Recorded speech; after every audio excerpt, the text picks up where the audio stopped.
em mà sao nên khai tận hữu sáng một khá có hay cái xiêm mét nhé mà bảo mình một hồi ra nhà tôi có xin có phải em thì đi mà cái lúc này có phải mấy ồ cái mà cho tôi mình xin cho đi document cái chú đâu là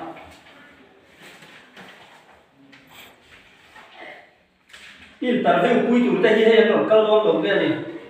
này cần huân tiệm khá đa kia tận địa anh để qua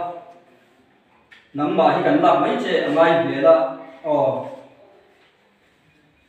đi document profile file thì khan room để là mà so đi thì anh lâu tuổi vui đâu chân nha đấy cả một cái anh lo mẹ giờ chị bảy đấy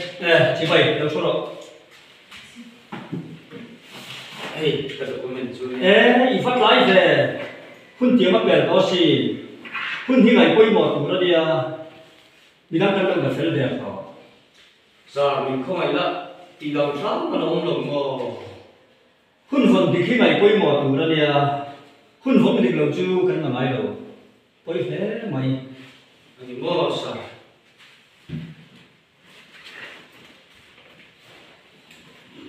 mà mày interview po cho nghe mo anang le còn chuyện đâu mình sẽ là